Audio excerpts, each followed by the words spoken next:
afraid to dream, afraid to imagine. But I'm here to tell you that you are an infinite, limitless, boundless being.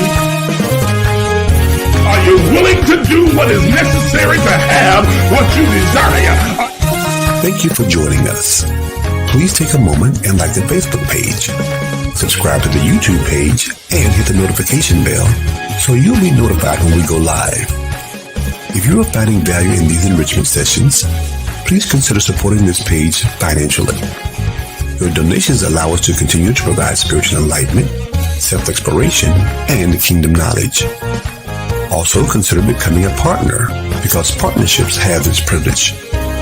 As a partner, you'll be able to attend our annual Partners Only Summer Summit, join us for our 6 a.m. virtual daily guided meditation sessions, weekly advanced empowerment sessions, regular prophetic insights and instructions, 30% discount on all Emerge books and merchandise, and a custom Emerge t-shirt. You'll also gain full access to the private Emerge Movement community page as well as group chats. Once again, thank you for watching.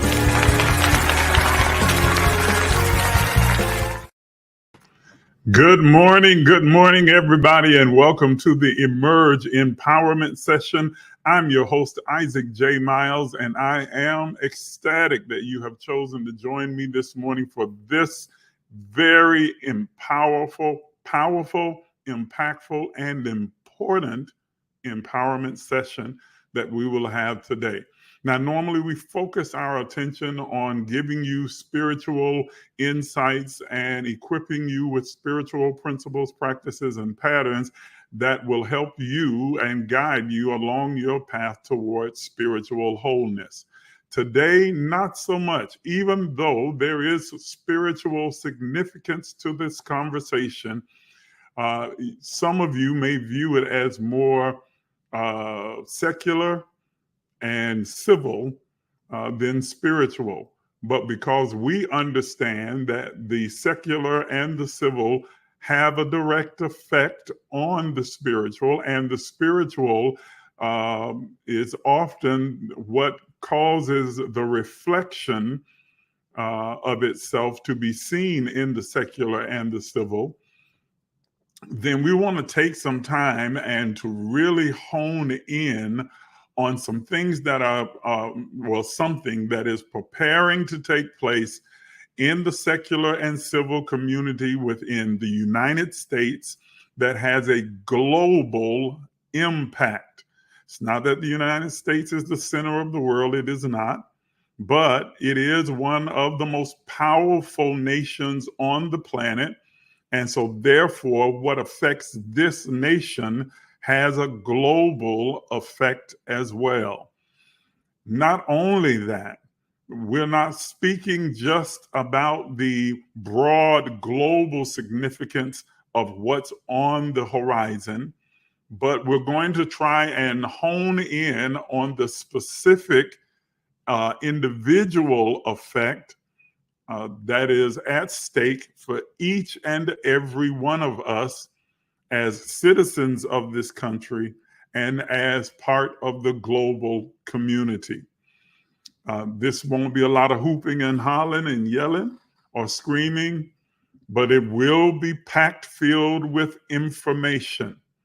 We're going to spend this session talking about Project 2025 in plain English. Plain, easy to understand, practical English, and try and break down what this agenda is all about. Because whether you want to believe it or not, this will affect every single one of us, no matter where you're from, what your social economic status is, or what your particular religious ideology is. It does not matter whether you are religious, agnostic, or atheist. It doesn't matter whether you are Black, white, Hispanic, Asian, Indian. It does not matter whether you are first generation American or you are descendants of those who migrated here, or more importantly, if you are descendants of those who were brought here and enslaved in this country. This concerns you. Even if you are one of those people who are skeptical and hold certain craven ideas about the government and how it operates in this United States, this imperfect government, imperfect union that we are intrinsically a part of, it will directly affect you. And please, please, I want you to set aside the cynicistic idea that the government's going to do whatever it wants to do anyway.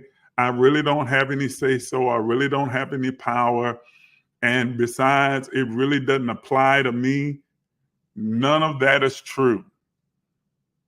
This is a problem and a situation, a potential circumstance that will affect every living person in this country, particularly, and the global community collectively.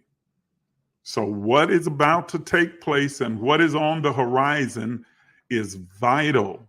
It's vitally important that we are aware, that we are very, very aware of what's taking place. So I'm going to ask those of you who are on with me right now, there's about 15, 16 of you that are on across all the different platforms here on Facebook. There are 3 different platforms on Facebook that are running this simultaneously.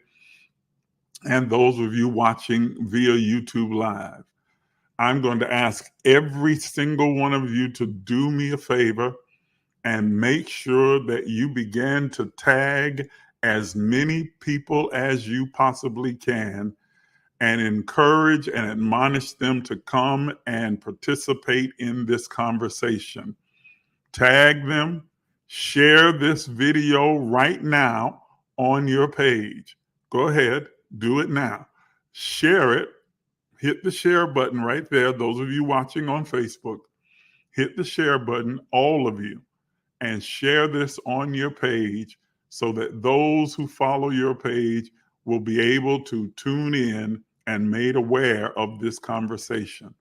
Tag people in the comments, as many people as you can possibly tag, because this is important to everyone. I'm going to speak in very plain, simple, and practical language so that everyone can understand. This is not a political debate. It is not political advocacy. It is just giving you plain, hardcore, backed up facts that cannot be denied. Nothing that I say to you during the course of this conversation is hyperbole. None of it is made up. None of it is conspiracy theory. All of it can be verified by just doing a simple Google search yourself, going to the project's own webpage and reading this 900-page document for yourself.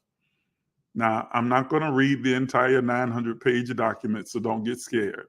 But I am going to give you a comprehensive summary of what this project involves and how it affects you directly.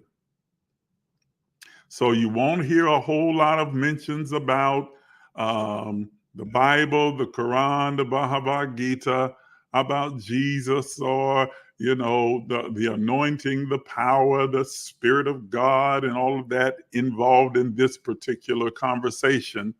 But all of what we discuss is of spiritual as well as physical, emotional, mental, and financial significance to your life. Please, whatever you do, don't tune out. This is vitally important. And I'm going to say this that may already sound controversial and a little bit, might put you off a little bit. But if your leader, pastor, bishop, apostle, prophet, teacher, evangelist, mentor, guru, minister, rabbi, priest is not talking about this, then they are doing you a disservice. They are doing you a huge disservice. These institutions have to be more than just a feel-good party and gathering for the believers and the initiated to come and dance and shout and holler and forget all about their troubles. They have to be places where we inform people and empower them with knowledge that they can then use to begin to create, cultivate, and curate the abundant life for themselves. So if you are a pastor or leader or of any type, this is a topic that you should be screaming from the rooftop and should be mentioning in every sermon, soliloquy, or speech that you give from now until November.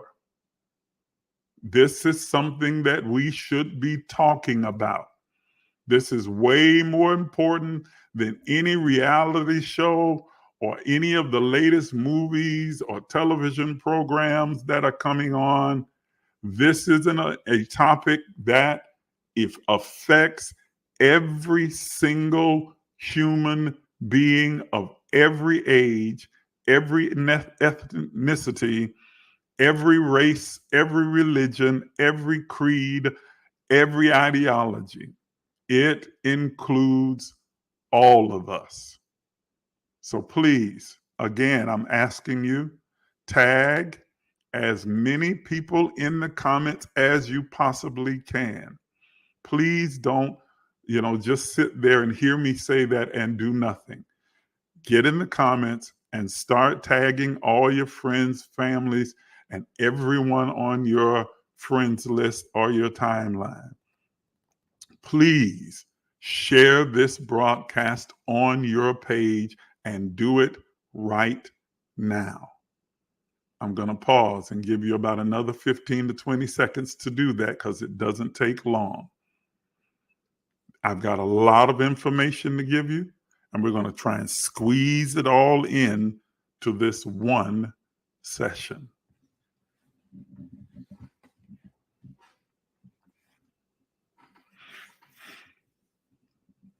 Again, thank you for tuning in. Thank you for listening. Feel free to ask questions in the comments section or to provide your own commentary and your thoughts. Nothing is off limits. You can put it in the comments, and I will keep my eye on the comments as they come up and try and address any of them. Okay? So let's begin. Project 2025 in plain English. So I want to begin by first defining and then discussing a term that you may or may not be familiar with. The term is authoritarianism. Authoritarianism. Okay? Authoritarian regimes generally abolish and restrict civil liberties. They concentrate political power and impede or weaken free elections that allow for alternations of power. An authoritarian state might normally contain some democratic institutions, such as political parties and legislatures and elections, which are managed, though, in such a way as to entrench authoritarian rule by using certain tools like gerrymandering and restrictions of social services that include things like Medicare, Medicaid, or education. Authoritarianism's opposition to liberal democracy, which is the bipartisan freedom, the bipartisan Freedom House, one of the oldest institutions defending global democracy, defines as, here's what they define liberal democracy as. When we talk about liberal democracy, we are not talking about, one of the two parties. We're talking about democracy as a whole. Here is how it is defined. Liberal democracy is defined as encompassing much more than elections and majority rule. Liberal democracies are typified by governance based on the consent of the governed. Governance based on the consent of the governed, that the government reflects the will of the people. It's also typified by accountability of all institutions and adherence to the rule of law and respect for human rights. They have an independent courts, they have independent press, and a liberal democracy has a thriving civil society.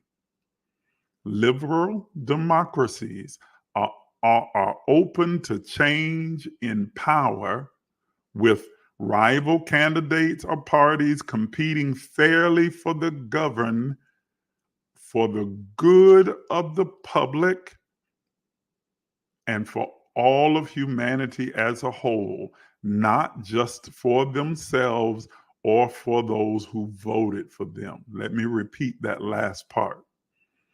Liberal democracies are open to changes in power, with rival candidates or parties competing fairly to govern for the good of the public as a whole, not just for themselves or for the people that voted for them.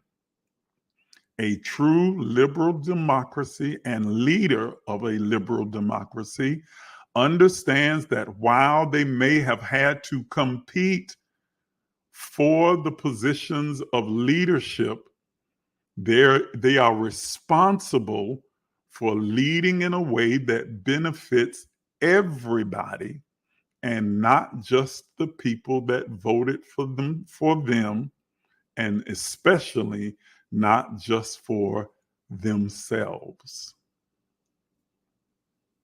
That is a real definition of a liberal democracy. Do you understand what I just said? The path that we are on is a path toward authoritarianism. The path to authoritarianism usually first involves some democratic backsliding. And again, I'm not talking about the Democrat Party. Democracy or democratic backsliding is saying that we are moving away from liberal democratic ideals. And in order for us to slide into authoritarianism, it has to be preceded by some democratic backsliding, propelled by political figures and parties with authoritarian instincts who employ certain authoritarian tactics. These factors are extremely prevalent in Project 2025, which explicitly advocates for politicizing independent institutions. I want you to hear what I just said. Project 2025 explicitly advocates for politicizing what has always been independent institutions by replacing the federal bureaucracy with conservative activists and removing the independence from every agency. It advocates for gutting what is called, or what they call, the deep state. Now, the deep state is a conspiracy theory shared by the Project 2025 authors that blames civil servants for a coordinated effort to undermine a conservative agenda. They have a victim consciousness that says everybody's out to get them or get those who classify themselves as conservative. Project 2025 claims to have already been recruiting and training those who will replace these career civil servants with the project's director, Paul Dans, that's his last name, Paul Dans, saying, "We are looking for conservative warriors, those who will pledge their fealty to conservative values." We all know that buzzword conservative usually means white Christian nationalist ideology. Okay? It's just a different terminology trying to mask their true intent. Perhaps the most ominous, Project 2025 targets the Department of Justice. That oversees the FBI, the CIA, Homeland Security, so on and so forth, the Attorney General. It targets the Department of Justice and the FBI. The project states about the next president, quote, that he will need to decide expeditiously how to handle any major ongoing litigation or other pending legal matters that might present a challenge to this agenda. That's a direct quote from the Project 2025 agenda. Let me repeat what it says. That the president, he will need to decide expeditiously how to handle any major ongoing litigation or other pending legal matters that might present a challenge to his own agenda. In other words, that he should have the liberty and freedom to not only challenge but destroy any litigation that could hinder him from imposing his will, him or her. In other words, that the president should now be morphed into a dictatorship. Now, we all know that the current presidential candidate, Donald Trump, is under investigation, indictment, and facing the indictment for several different crimes. This project advocates that the president should be able to dismiss and destroy and end all investigations into anything that he has done or will do. And if you've been paying attention to what's happening in the country and watched on the news, you know that the Supreme Court has already ruled that the president has all but absolute immunity from prosecution for anything that he or she does while in office that is deemed a part of their primary responsibility. This basically says that a person who occupies the office of president has the freedom to commit crime if they believe that it is in the interests of national security. There is no check or balance. There is no prerequisite or an opening for an investigation by any other agency or any other part of the government. It is solely at the discretion of the president to act in what they believe is in the national interest, and they cannot be prosecuted no matter what that action is.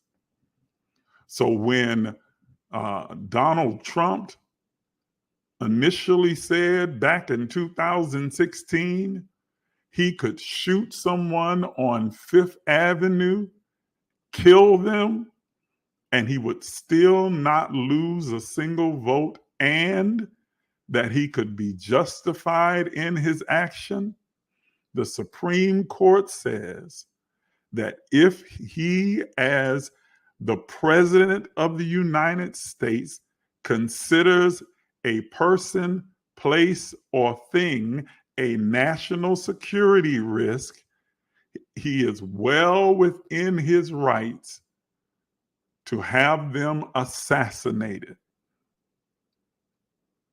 and cannot be prosecuted for it. That is a power that should not be given to any person, but especially not someone who is as psychopathic as Donald Trump.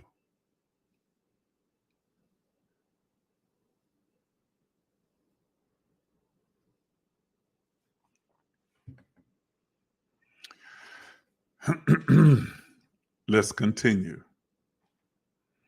So rather than allowing the Department of Justice and the FBI to act independently to ensure the rule of law, a very real fear with the Project 2025's recommendation for the president to take control of investigations and prosecutions is that a president will abuse that power to target political rivals and those who disagree with their policies.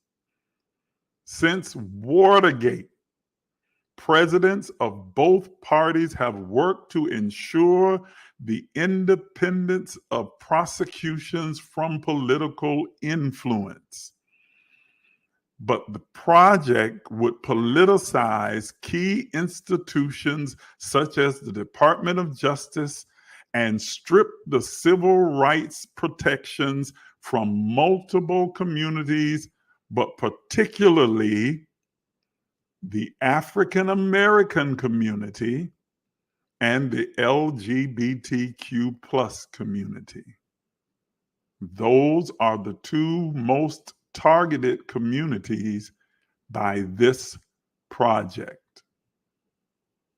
You need to hear what I just said. The two most targeted communities by this project are the African American community and the LGBTQ plus community, with the Hispanic community running a very close third. I'm going to show you why. Just stay with me. The project especially demonizes the transgender community, equating transgenderism and transgender ideology with pornography. Immigrants are demonized with false claims of inherent criminality, turning them into a national security threat that must be dealt with harshly. And the anti-Black racism is so evident in the project's sweeping denunciation of what they call noxious tenants. And when they say noxious tenants, they mean things like critical race theory, which is something that's been blown out of proportion because that's really just a college level course that's only taught at the college level and beyond, graduate level. It's never been in any public schools, never been in any K through 12 curriculum, but they have convinced an entire pocket of society that it is so, and it's a threat to humanity and a threat to America. A lot of nonsense. Okay? Which falsely claim that it is advocating for more racial discrimination rather than just acknowledging the true American history of racism. And they have always had advocates for this, and unfortunately, some self-hating, straw boss desiring Black people who so crave to be white adjacent and accepted and validated by white Christian society, they will stand in front of audiences like that lunatic Tim Scott and declare America is not a racist country, when it is an absolute historical and empirical fact that America has always been a racist country. It was founded on racism. It has been built by the blood, torture, and on the backs of slaves, of Black people stolen from their homeland, brought to this country, and forced into torturous, heinous slavery, and then afterwards left to remain and be classified as second-class citizens through policies like segregation, Black codes, redlining, and discrimination. That still continue to this day. And don't let people convince you that that's been a long time ago. I'm not that old, and yet I remember segregation, discrimination. Not I read about, I remember it. And any Black person, I was about to say, that grew up in the South of my age and older, but not just the South, in the North as well, anywhere in the United States, have vivid memories of what it's like to experience open, legal discrimination. We all do.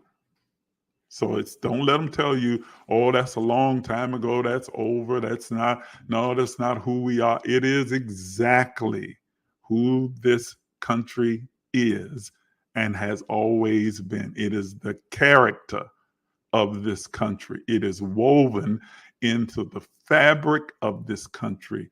It is a part of the foundation and the substratum of the American experience.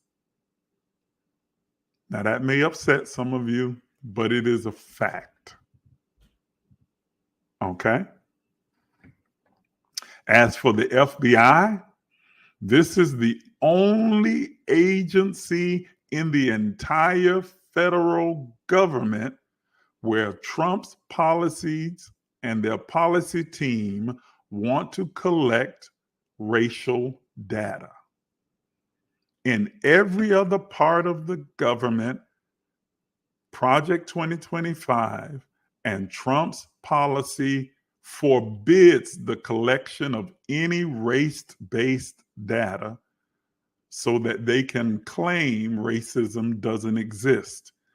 The only place where they will allow race-based data to be collected is with the agency of the FBI.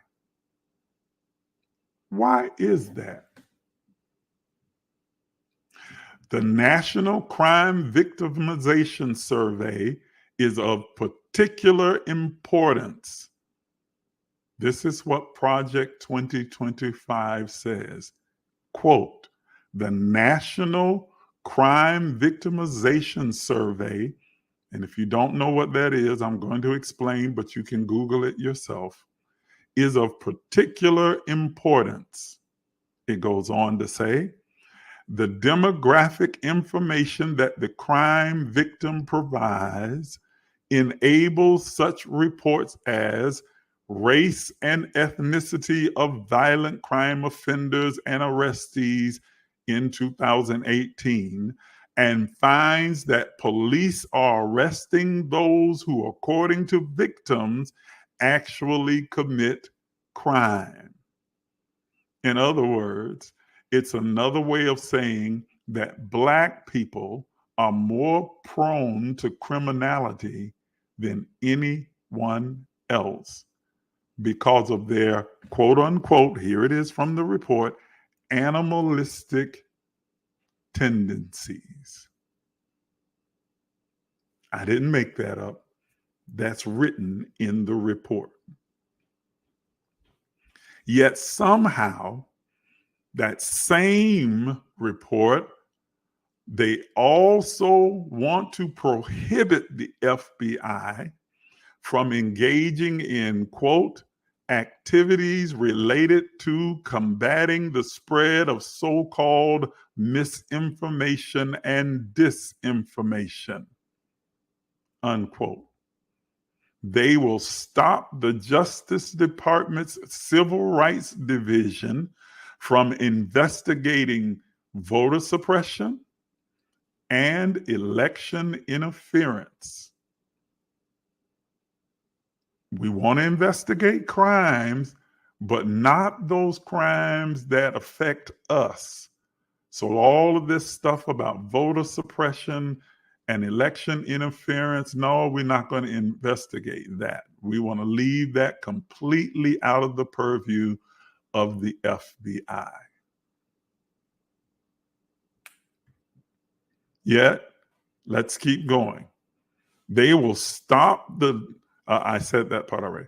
Parents of children, listen to this. This is written in Project 2025's agenda. Parents of children who commit crimes like mass shootings won't be subject to prosecution.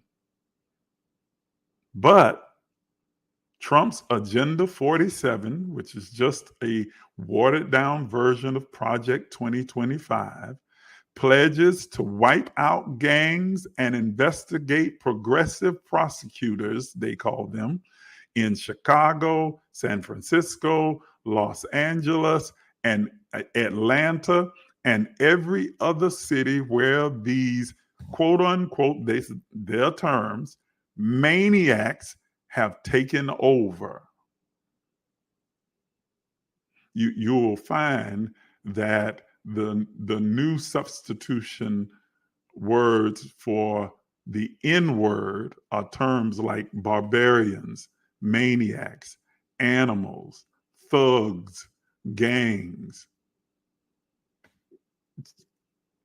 It's just another way that they've come up to classify or point out to Black people and brown people without using the N word. Okay? Meanwhile, Project 2025 wants to use the federal government to, quote, target violent crime and career criminals and use the death penalty as often as possible until Congress legislates otherwise. You heard me right. They want to even impose the death penalty on low-level drug dealers. Did you catch what I just said? They're aiming at your sons, your daughters, who may have sold a dime bag of weed or a gram of cocaine with the death penalty. Not incarceration, the death penalty. And again, I'm not making anything up. All of this is written in black and white in Project 2025.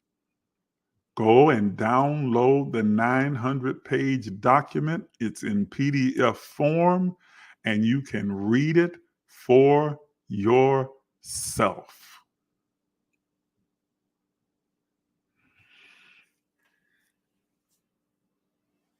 The DOJ, it says, will reevaluate whether social media threats and online disinformation and white supremacy should be considered forms of domestic terrorism and would impose the death penalty upon low-level drug dealers.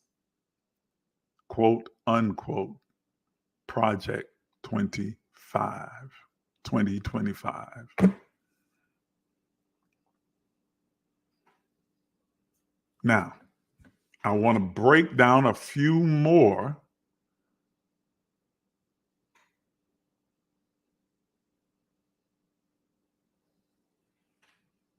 Yes, that's very true. I was just reading the comments over here. Don says, Driscoll, they renamed Project 2025 when it started to get exposed. Don't remember the new name. It's a 900-page document. You're absolutely right.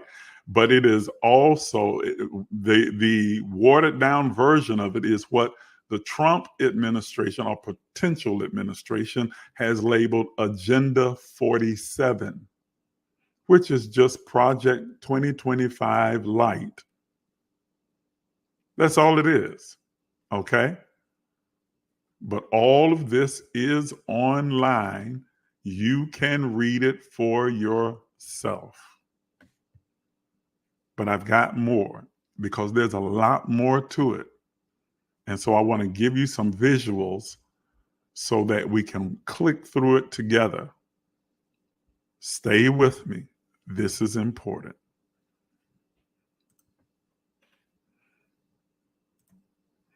Project 2025, I labeled Make America White Again. And this is not anything against white people, but the goal of the far extreme white evangelical right is to take America back to a time where it was ruled primarily by old white Christian men. When women had no rights, Black people had no rights, and the only ones who made decisions and controlled power in this country were old white Christian men.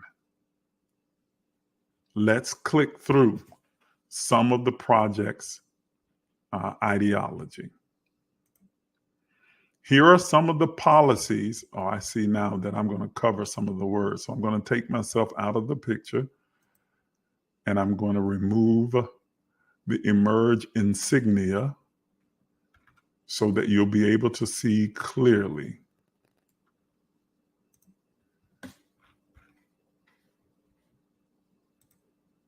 Okay. Here are some of the policies called for in the first 180 days of a Trump presidency. And you need to know that this project has been put together with Trump in mind. As much as he is trying to distance himself from it and focus your attention to Agenda 47, but Agenda 47 is Project 2025 in summary. And Project 2025 was composed and written by most of the Trump administration from his last administration, who are people that are involved in his present campaign, and he is closely affiliated with. Some of them he's even issued pardons to previously. So for him to try and say that he has no ties with it, don't know anything about it, I don't know who this person is, like he doesn't know who E. Jean Carroll is. I never met her. I don't know her. That's nonsense, okay? Here are the policies that they called to enact in the first 180 days of a Trump presidency. Number one, eliminating LGBTQ plus transgender rights, to just wipe out civil rights for any person that is a part of the LGBTQI plus community. To eradicate federal funding for DEI programs, and don't let them fool you. Just like critical race theory, they have tried to make DEI, diversity, equity, and inclusion, seem like a bad word or like a terrible thing. They want to eradicate federal funding for DEI programs because they don't believe there's a problem with race in this country. And so there shouldn't be any programs that focus on diversity, equity, and inclusion.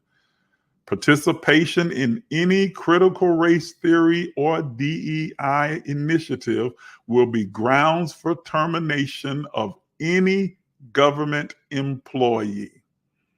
If you participate in or voice support for critical race theory or for diversity, equity, and inclusion initiatives, that is grounds for termination if you're a government employee. They want to end reproductive freedom and replace the Department of Health and Human Services with what they call the Department of Life. It's their way of saying they want to do away with a woman's right to choose. They want to do away with abortion. Now, to be clear, ladies and gentlemen, I am not an advocate for abortion, but I am an advocate for women's rights to decide whether they want to have an abortion or not. Just because I personally and others may not agree with the act of abortion does not mean that we get to outlaw and take away the choice of other people who happen to believe differently and impose our own ideology upon them. This is the same principle and practice that was in place prior to Loving versus the United States, where white people in America, Christians, believed that it was against the will of God for races to mix, and so they opposed marriage between Black people and white people.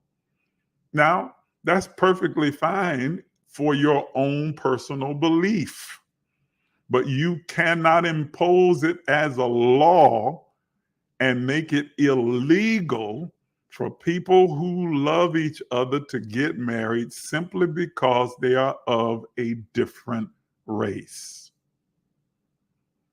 That's what that particular law did. This is what abortion laws do. Or rather, not abortion law, but the removal of Roe versus Wade did. It took away that right and freedom that allows a person, specifically women, to choose what to do with their own body. Let's keep going. They also are calling for, in the first 180 days of a Trump presidency, ending climate change and environmental policies by shutting down the Office of Domestic Climate Policy, the Department of Energy's Office of Clean Energy and Demonstrations, the Office of Environmental Justice and External Civil Rights, and the National Oceanic and Atmospheric Administration, just to name a few. That's OSHA, if you're not familiar. That's just to name a few. Climate science will no longer be used in national security. Now, it is absolutely, deliberately idiotic and stupid to deny that climate change is a real thing. Every one of us who lives here can attest to the fact that we are experiencing extreme climate changes in our weather. We're having one of the hottest summers on record already. Just look at what's been happening in the West, on the West Coast and in the Midwest, with temperatures in triple digits in places that normally would have never seen that kind of weather. And in places where that was common, these triple digits are the extreme. Texas at one point experienced heat up to 119 degrees. They further want to slash the Department of Justice and dismantle the FBI by replacing their traditional independence from political pressure with fealty to the administration, that is, to the president. In other words, whereas now the president and the Department of Justice and FBI operate separately as entities, now the Department of Justice and the FBI would be responsible and responsive to whatever the president's whims or desires are, and would have to pledge fealty and loyalty to the president and not to the Constitution or the rules of law, not to the rule of law or enforcing those, but to simply do whatever the president decides it wants done.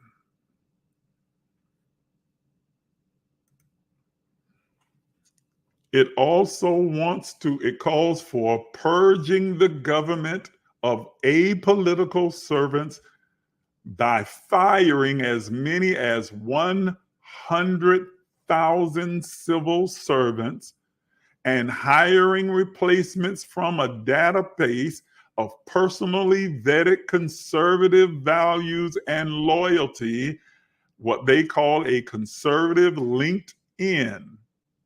Successful candidates that they would replace these civil servants with will undergo training at a quote-unquote presidential training academy and be furnished with in the insight, background knowledge, and expertise in governance to immediately begin rolling back destructive policies and advancing conservative ideals in the federal government, unquote. So they want to take 100,000 civil servants who are apolitical. It means that they have served in both Republican and Democrat administrations, that they are not partisans. They want to eradicate them, fire them, and replace them with clear partisans who are trained to employ and enforce what they call conservative values and ideals. That includes everyone from people who work with the IRS, people who work with Social Security, Medicaid, SNAP benefits, all of these things, and put them in the hands of conservative idealists who pledge their loyalty and fealty to the president. Let's keep going. They are also calling for the eliminating the checks and balances that are built into the three branches of government in favor of expanding control by the executive branch, the president, effectively creating a dictatorship. That Congress, that is the House and the Senate, and every federal department would operate according to the whims and the desires of the president. So there would really almost be no need for a Congress, because they would become a rubber stamp for whatever the president decides it wants to do. They also are calling for the replacing the Department of Homeland Security with 100,000 worker-strong immigration department, militarization of the border, and an end to any refugee program, as well as a mass deportation of over 15 million immigrants that are present in this country right now. That includes dreamers. These are people who were brought here as children by their parents, who know no other country but the United States, have grown up here over the past 20, 30, 40, 50 years. They want to now take them and every other immigrant who may have come into this country illegally and deport all of them. If you watched the Republican National Convention, you saw a plethora, a sea of signs saying mass deportation now. Now, there's some out there who may be of the tendency or the mindset, well, what's so bad about that? Who do you think does the majority of the work and labor in this country that most United States citizens don't want to do? And think of the millions, literally millions of young Americans in this country who are professionals, doctors, lawyers, nurses, who will be deported from the country because they were brought here when they were 2 or 3 years old, of no will of their own, but by their parents, and now will face deportation.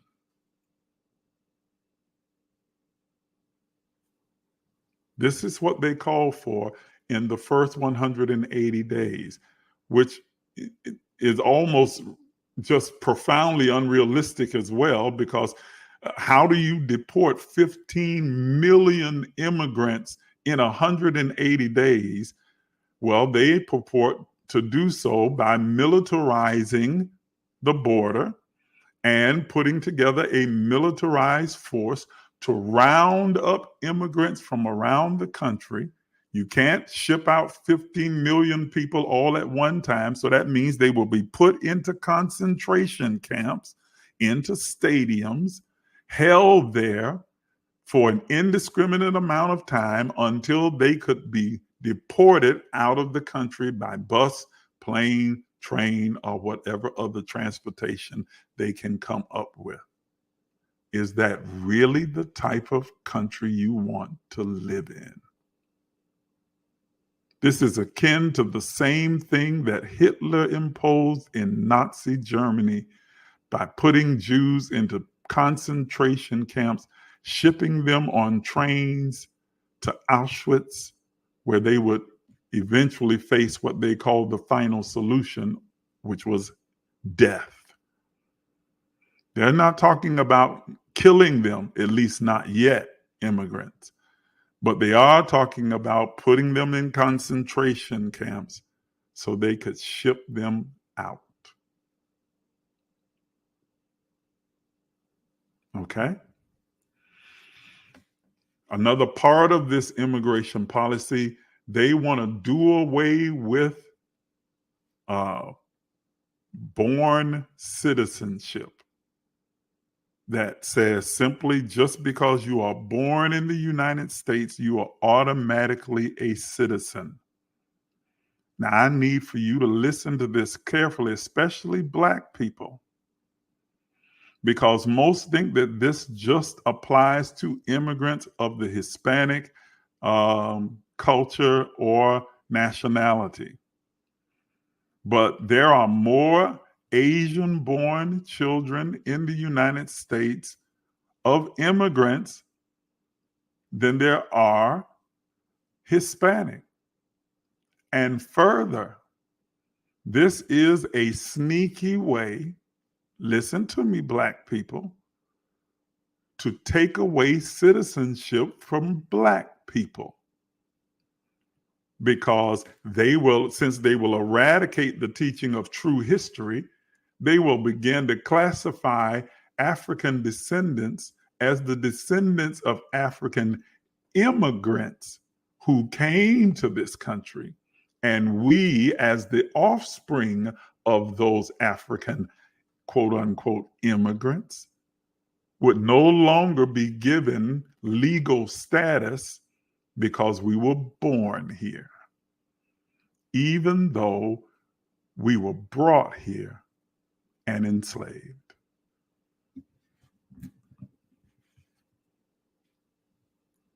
Pay attention.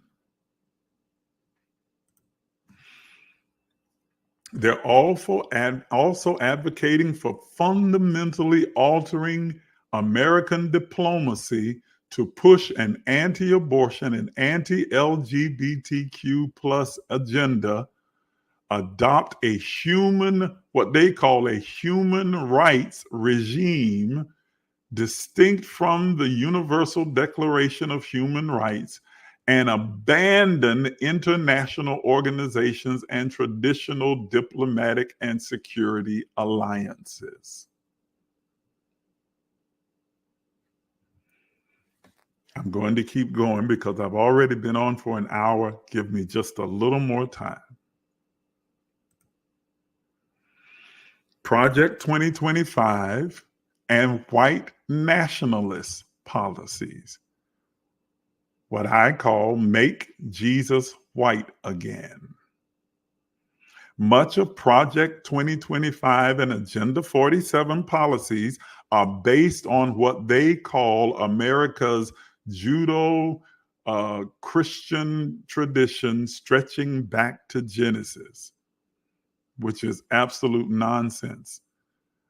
So why are you trying to figure out, like I am as well, how American tradition can stretch back to biblical times, which were not American traditions, but Jewish traditions?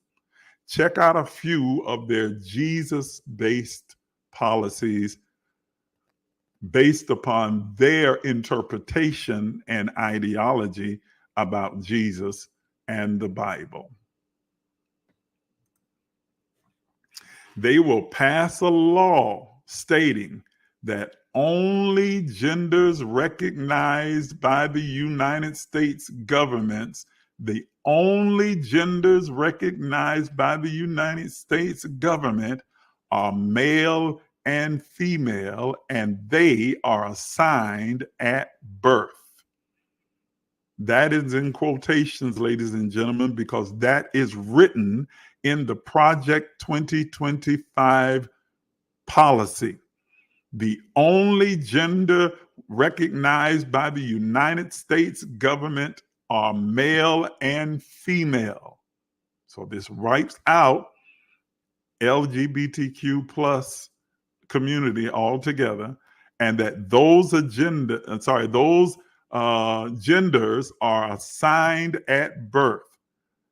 So I have no idea what they're going to do with the hermaphrodite who is born with both sexual organs. Since they claim that a gender is assigned at birth, what are you going to assign the hermaphrodite? Next, the Department of Labor will recognize that, quote, God has ordained the Sabbath day as a day of rest. They want to incorporate part of the Ten Commandments as a policy for the Department of Labor, making it illegal for people to work on the Sabbath. Then we're going to have a whole debate on when is the Sabbath. Is it Saturday? Is it Sunday? Is it Friday?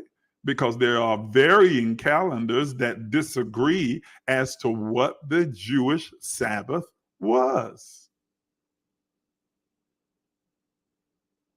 Next, Trump will delete the terms sexual orientation, gender, diversity, equity, inclusion, equality, equity, abortion, reproductive health, reproductive rights, and any other term used to deprive Americans of the First Amendment rights out of every federal rule, agency, regulation, contract, grant, regulation, and piece of legislation that exists. In other words, there would be no mention. It would be illegal to mention or use any of the terms such as sexual orientation, gender, diversity, equity, inclusion, equality, abortion, reproductive health, reproductive rights, or any of these other terms in any agency, regulation, contract, grant, or piece of legislation that exists. So those little blurbs where it says that we do not discriminate based upon race, sex, gender, sexual orientation, so on, and so forth, now wiped out, and giving the liberty to every company, corporation, and the government to discriminate at their will.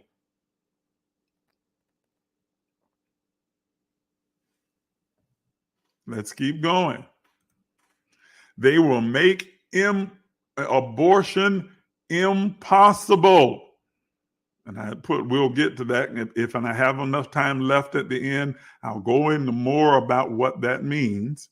It would make abortion impossible by passing a federal ban. The new vice presidential candidate, J.D. Vance, who is the partner with Donald Trump, has in several instances proposed a complete ban on abortion regardless of circumstance.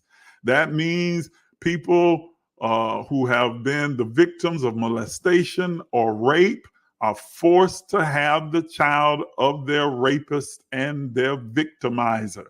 It means women who are at risk for dying or experiencing adverse medical issues are prohibited from having an abortion.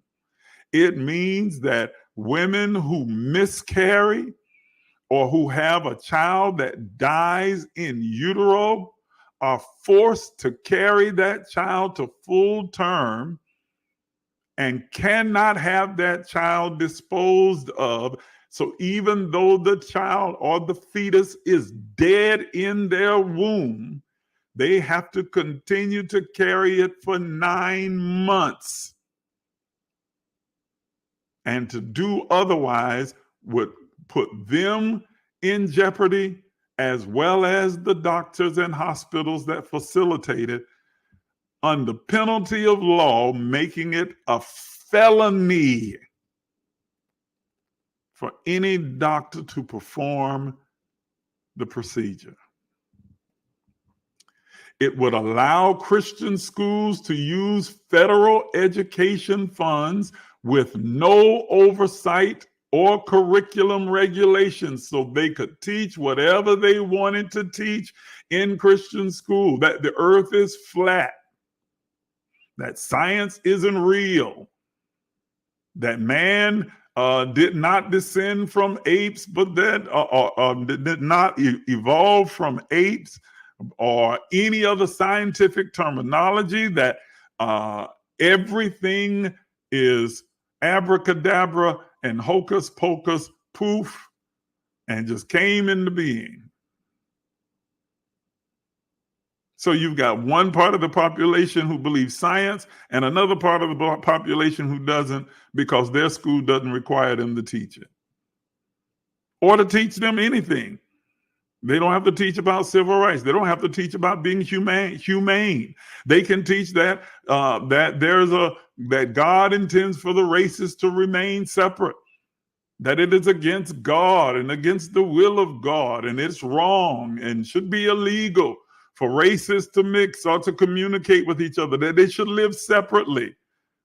Some could teach that it's okay for you to have a polygamous marriage. Others say, well, no, you can only have one. Others say that, it's against God for you to be able to love for same gender loving relationships. And then others teaching that, no, you can love whoever you choose. Absolute chaos in the school curriculum. It would protect churches' tax exemption status, which I firmly believe churches shouldn't be tax exempt anyway, but that's a whole nother conversation. But it would protect their tax exempt status of churches, even if they engage in discrimination or partisan political activity. So if a church says we don't allow blacks in here, we don't allow Hispanics in here, they would still retain their tax exempt status and will have not broken any law. It would exempt Christian colleges, employers, healthcare facilities from any anti-discrimination policy and government regulation. So if they are a Christian organization, they could discriminate all they want and say, if you don't believe in Jesus, you can't come to this school, you can't work in this hospital, you can't even get care in this hospital, you can't work for this company unless you accept the Lord Jesus Christ as your Savior. No Hindus and Buddhists allowed.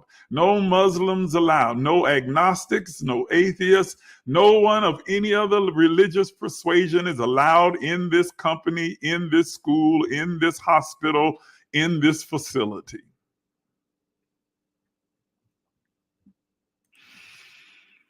And Agenda 47 also insists that Trump will be, quote, a champion for the fundamental rights to pray in school, unquote.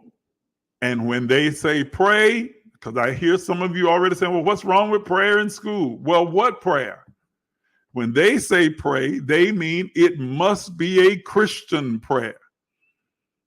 It can't be a Buddhist prayer, a Hindu prayer, a Taoist prayer. It cannot be an Islamic prayer. It must be a prayer that adheres to the Bible and Christianity. So any other person who practices any other religion is excluded from praying unless they agree to pray to the Christian God. Can be even a Jewish prayer, because Judaism and Christianity are not the same thing. All of these Jewish holidays that schools regularly celebrate or allow celebration for, that exemption is now gone. Only Christian holidays would be recognized, or at least the ones that are called Christian, because Christmas and Easter are clearly not Christian, but pagan. And they would reinstate the Muslim ban, because we don't want no Muslims coming into this country. But wait, there's more. Listen to me, Black people, because I told you we, along with the LGBTQ plus community, are the most targeted in this project. Here's Project 2025's anti-Black policies. When it comes to Black people, here is a quick list of programs that will be cut or reduced. Number 1, food stamps. Supplemental Nutrition Assistance Programs, or SNAP, women and infant care, and the summer food service programs will be cut.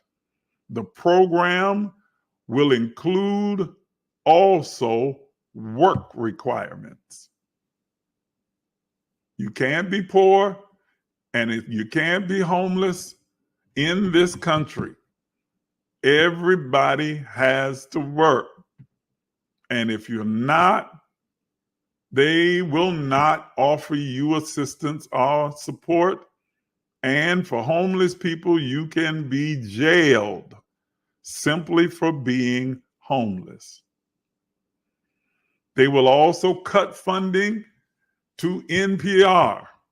They will defund the National Public Radio Public Broadcast System, that's PBS, and any grants for media outlets whose audiences are mostly liberal.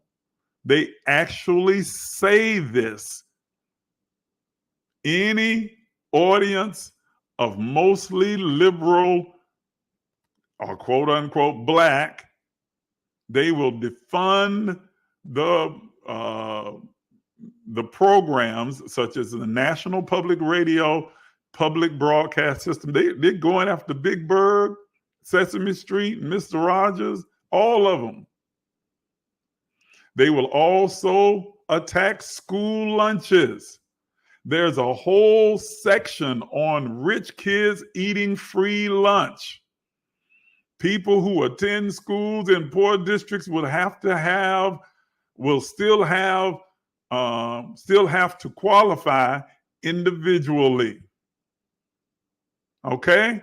There is a whole section on rich kids being able to eat free lunch, but people who attend schools in poor districts would still have to qualify individually, and the qualifications are more expansive and restrictive, so that it would be almost impossible for poor people to even qualify for free lunch or free breakfast. It is estimated that it will reduce the free lunch and free breakfast rolls by 78%.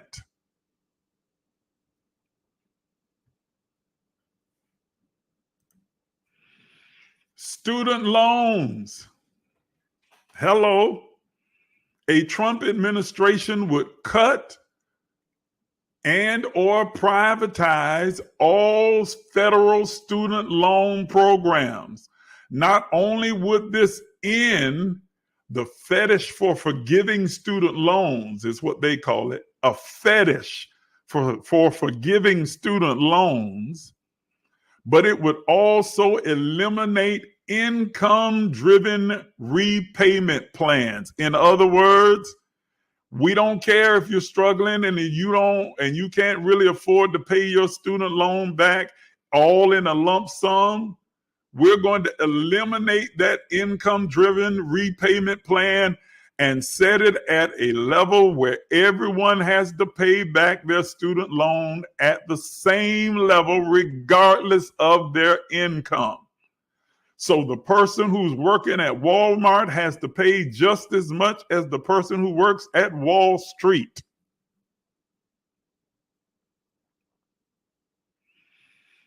Black home ownership. While nearly 3 out of 4 white Americans own a home, there has never been a nanosecond in America's history, in the entire American history, when Black home ownerships reached 50%. Did you hear that, what I've just said? There has never been even a nanosecond in American history when Black home ownership reached 50%.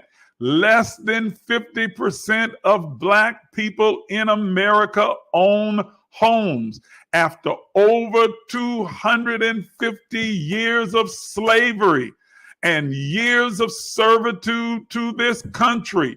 There has never been a time in the history of this country where more than half of Black Americans owned their own home. A second Trump administration will continue this trend by dismantling programs designed to increase Black home ownership and ending, quote, other uses of special purpose credit authorities to further equity. In other words, putting an end to these first home buyer programs that target minority groups. They will also end rental assistance programs as well. And then number 6, Black-owned businesses. Trump's Project 2025 and Agenda 47 would dismantle nearly every federal program dedicated to building and strengthening Black-owned businesses.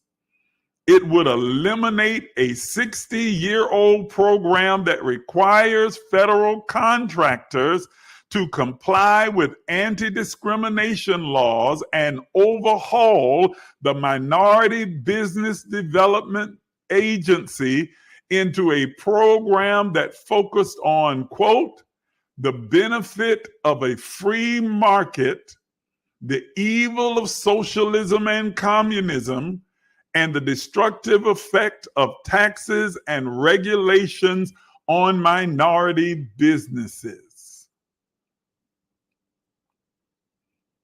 Unquote. This is taken directly from Project 2025 and Agenda 47. This is what Trump and all of his cronies, his groupies, have in store and planned in their next administration. Now here, for those of you who are sitting and saying, well, President Biden and Harris, they're no better. They ain't doing nothing for Black folk. They ain't doing nothing for us. They haven't accomplished anything.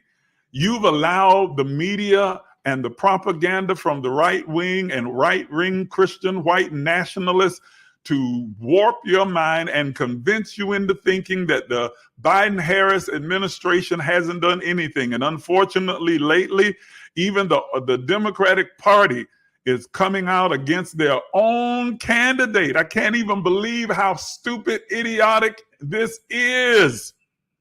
attacking a president that has done so much for the country at large and for Black people in particular.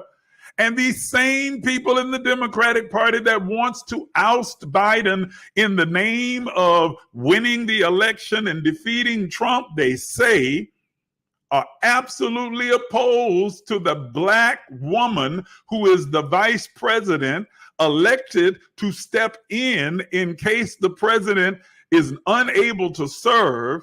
They want to move her to the side and have an open primary so that they can put in the one that they desire to be there, and totally ignore these accomplishments by the Biden-Harris administration, one of the most accomplished administrations in American history that rivals FDR. Here they are, just a few of them. The Inflation Reduction Act, the CHIPS and Science Act, the creation of over 11 million jobs, and the fact that more than 17 states have an unemployment rate that is below 3%. That's historical. The rescue, Biden-Harris rescued the economy and effectively handled the pandemic after the COVID pandemic that took place, and the economy was tanked by the Trump administration. They imposed and passed legislation for an infrastructure bill, something that Trump and every other president prior to him has been promising to do for the past 40 years and couldn't get it done. They passed an infrastructure bill to rebuild our bridges and highways and sewage systems. Remember Flint? Are you thinking?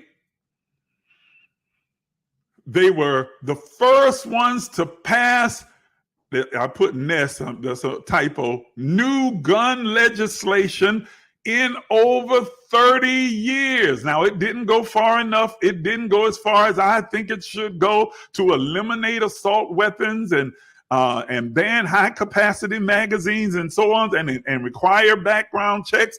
But it was a step in the right direction. And they were the first administration to do so in over 30 years. Despite the protestations of the NRA and the white ring gun nuts. But that's not all. He promised and appointed the first Black woman to the Supreme Court of the United States in Justice Ketanji Brown. He appointed over 200 federal judges of diverse backgrounds and cultures and ethnicities to these federal judge appointments. These are lifetime appointments. Have we forgotten that he has canceled student loan debts for millions of people, and specifically a large number of African Americans in this country who could only go to college by taking out student loans? The most aggressive legislation on climate change that has ever been passed in the history of the United States. Lowered the cost of prescription drugs, capping the price of insulin at $35 a month. We know that Black people incur and suffer higher rates of diabetes than any other race in this country. And the cost for insulin has been astronomical. The Biden-Harris administration capped that cost at $35 a month and brought down the price of prescription drugs across the board by giving Medicare and Medicaid the right to be able to negotiate price with the pharmaceutical companies, because they could buy prescription drugs from not just American pharmaceutical companies, but other companies across the borders. This drove down the price of prescription drugs. They've also provided over $16 billion in funding for HBCUs. This is the largest funding in history. Even though Trump and his cronies lie continuously and say Trump funded HBCUs more than any other president, it is an empirical lie. Numbers don't lie, and it is recorded in our records. It is a fact that the Biden-Harris administration has provided the largest funding to historically Black colleges and universities in American history. And they have achieved both the lowest Black unemployment rate on record and the lowest gap between Black and white unemployment that has ever been recorded in the nation's history. This is just a handful of the accomplishments of the Biden-Harris administration. Now, unfortunately, because of the idiotic, stupid, asinine machinations of many white Democratic leaders in the Democrat Party, there's a good possibility that Joe Biden may be pushed out and that they may completely overlook Vice President Kamala Harris, which to me would just doom the Democrat Party to losing this election, losing the House and the Senate. But they seem too stupid to even see that. But ladies and gentlemen, even if that were to happen, it would be more advantageous for all of us, but specifically Black and brown people, to vote for a jackass before putting Donald Trump and his administration in power.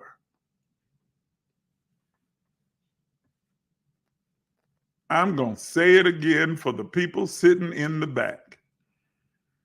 It would be more advantageous for everyone, but especially Black and brown people in this country, to vote for a jackass than to put Donald Trump and his cronies and groupies into a position of power that they have absolutely no intention of ever giving up.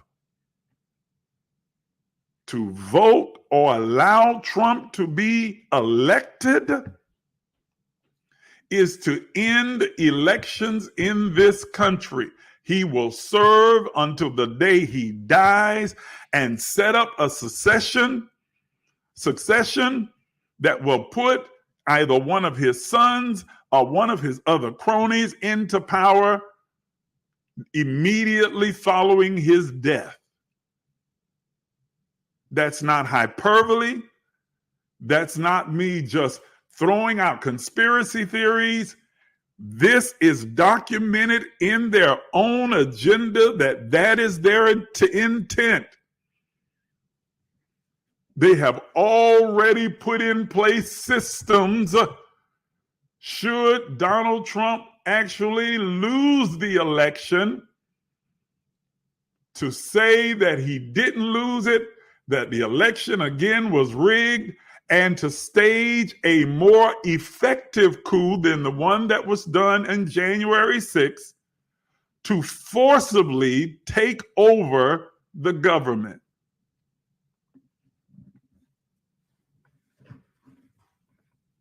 If you don't believe that that's possible, pay attention to January 6th, but pay attention to what's happened in other countries as well, who were once under democratic rule and now are under the authoritarianism of a dictator.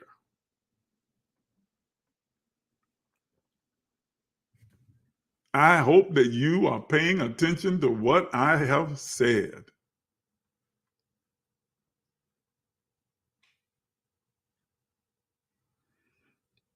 Okay, going back to these comments, Don Driscoll again, making some very good comments here. The Freedom Cactus Caucus of the Heritage Foundation, etc., most religious organizations connected to any right-wing organization, every pastor, priest, rabbi should be educating their members every time they meet people. This is huge. It is huge. He goes on to say, this is the potential. He didn't say potential. I'm saying potential. End of democracy, period. If we don't keep getting this word out. I hear you, Dan. That's one of the reasons I devoted this entire empowerment sessions to this topic. Okay? We are facing the existential threat of our lifetime, of this generation.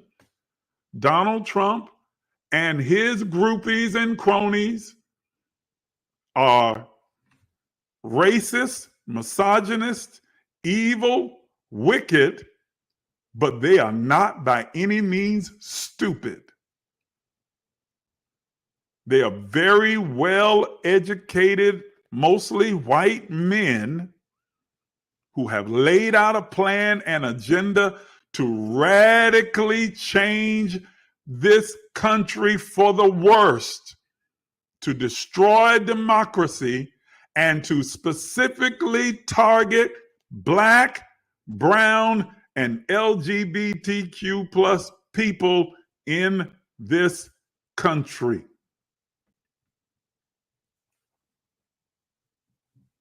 You're right, Pastor Knighton. I hope that you're talking about it as well and encouraging all of your colleagues in the Christian community to talk about it, not just once in a while, but continuously from now to November. He says, Chief Isaac Miles, we are not paying enough attention to what is happening. Absolutely. We're not paying enough attention. And unfortunately, the media is elevating voices like Candace Owens, like Ice Cube, Tim Scott, and other Black faces who are not for Black people. Just because they have a Black face doesn't mean they care about Black people. Y'all better hear what I'm saying to you.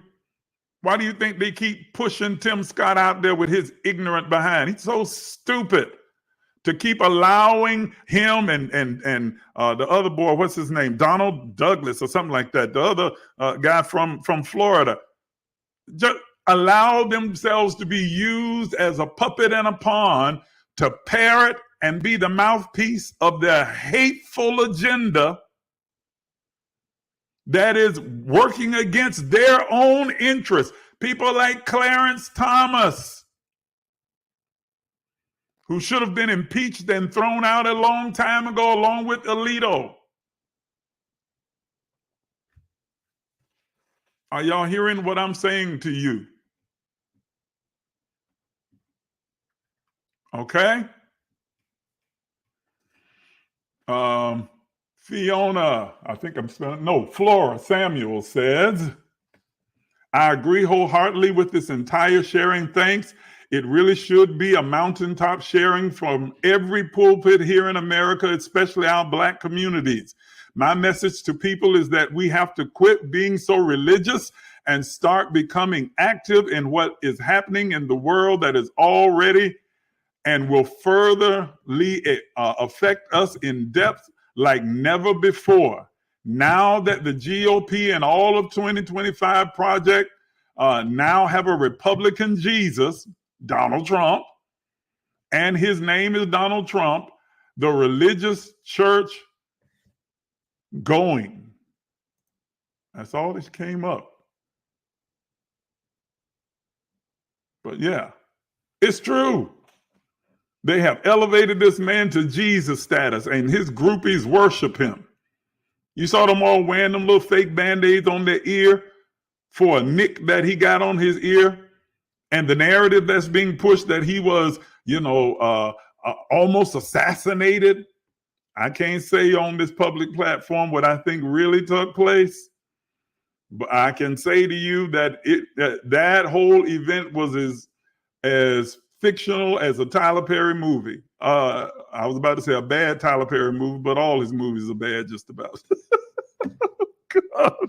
I love you, Tyler, but you need to hire some writers, bro. These movies you putting out are just absolute trash. Okay? Are you hearing me? Good, Pastor. Lawrence Knighton says, I am sharing regularly and telling pastors to do the same. Absolutely, man, we got to.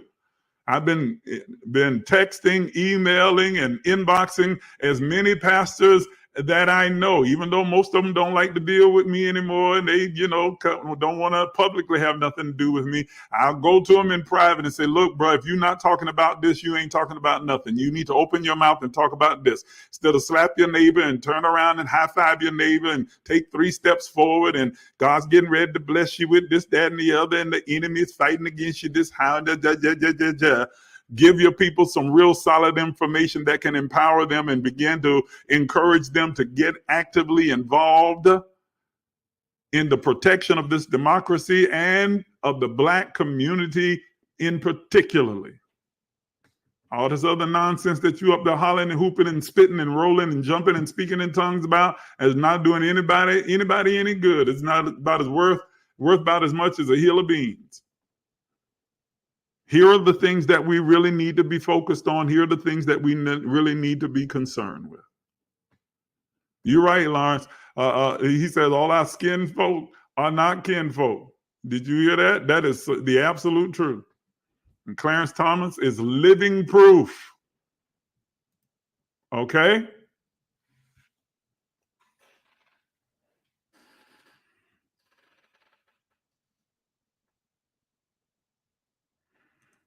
Flora says, I've said this for Glee years, I'm sure you meant many years now, that if Trump got back into office, he would definitely target the Black community in every area possible. It's time for our community to especially get educated. You are absolutely right. You are right. My brother Daniel's on here. He says the hard part is that the conservative stance of the Black church sort of buy into the logic of 2025. Many of them do, Daniel. It's true.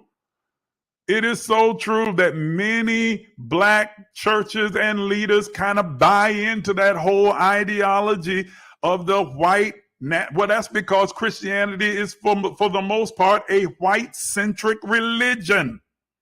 Lord, I know I just lost some people right then, but it's the truth.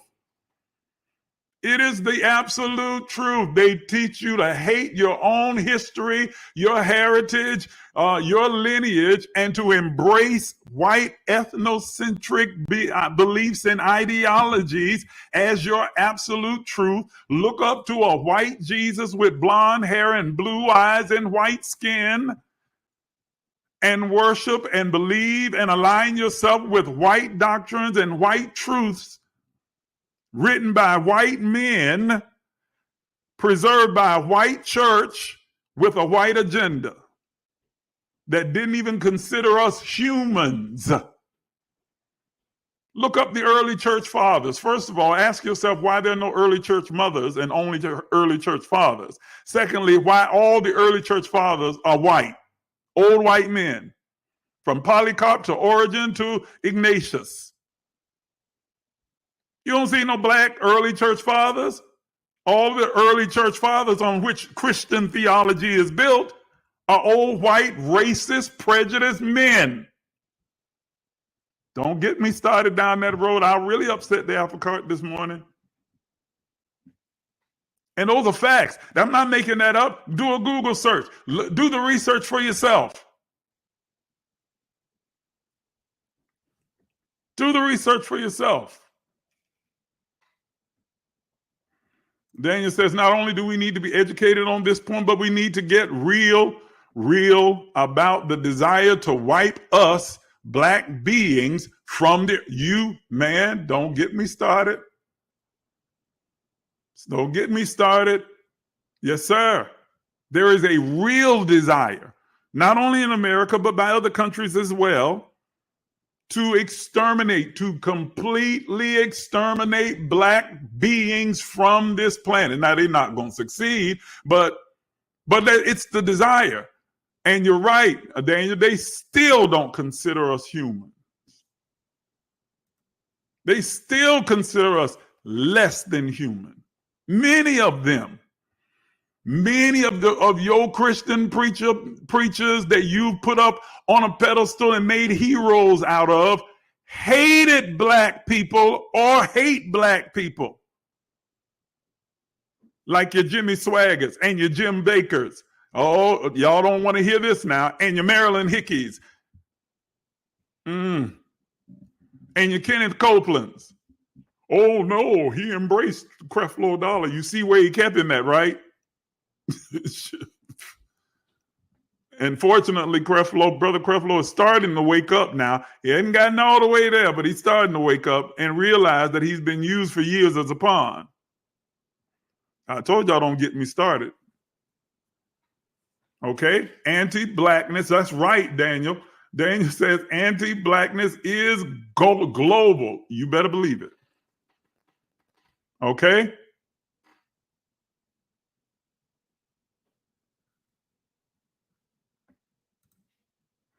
Go ahead, my brother. Flip the darn card over.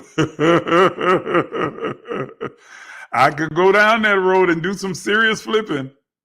Do a Jesus on them. He flipped the tables over, so you just upset the apple cart of religion today that our people are so entrenched in. It is absolutely true. I do enough of that on a regular basis. That's why a lot of preachers don't deal with me right now. They don't deal with me right now because I completely eviscerate their Eurocentric ideology of God and relationship with God. They would try and cling to their white Jesus for as long as they possibly can and hold on to their Eurocentric ideologies.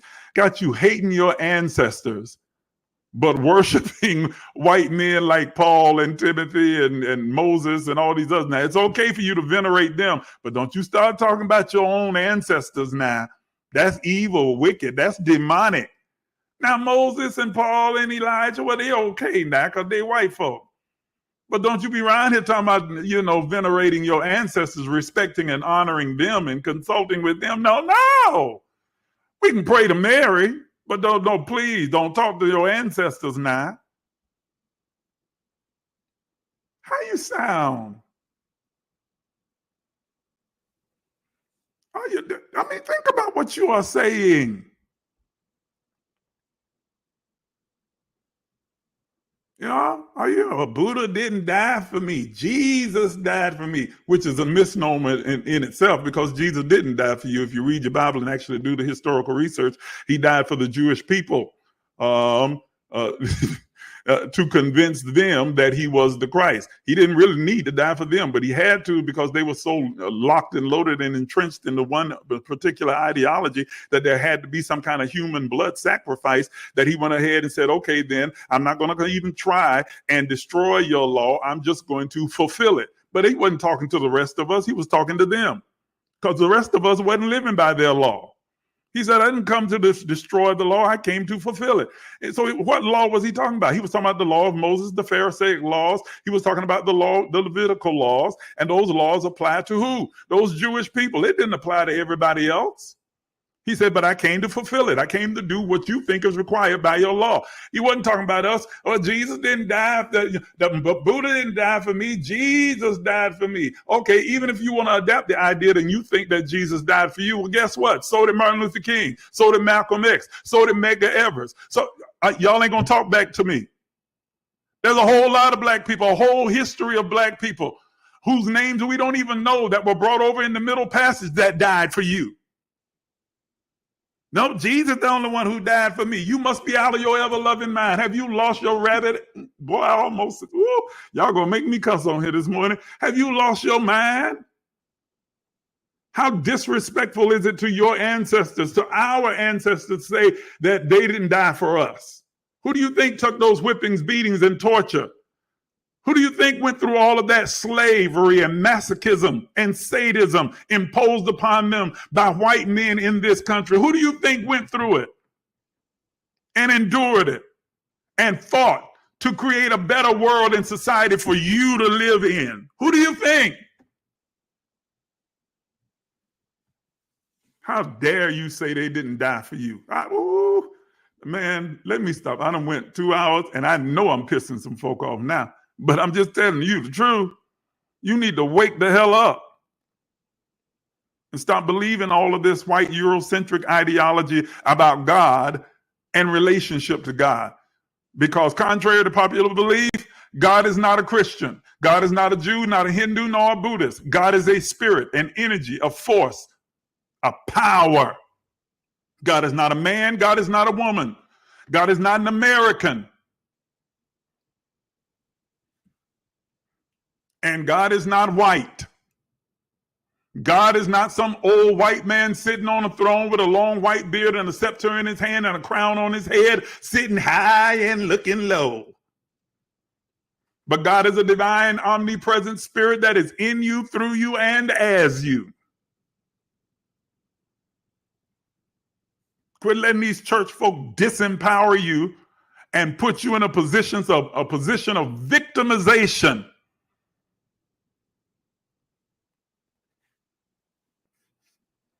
Because you ascribe to some white Eurocentric ideology of God.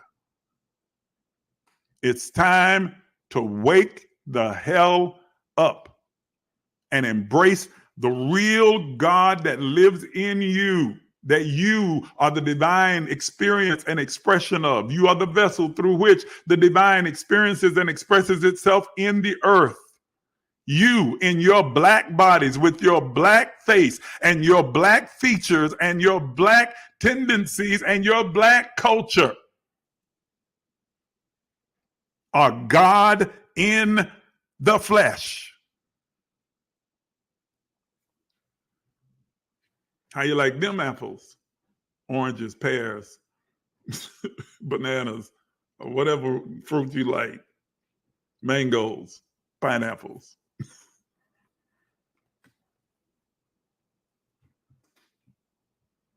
Okay? It's just a fact.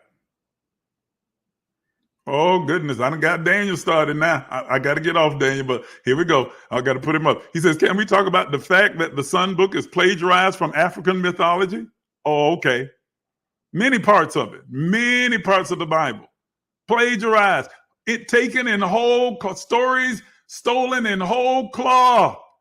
And all they did was change the names and the characters from ancient Egyptian mythology. That's a historical, Googleable fact, researchable fact. And people get mad about facts because they don't want to have facts. They'd rather just believe.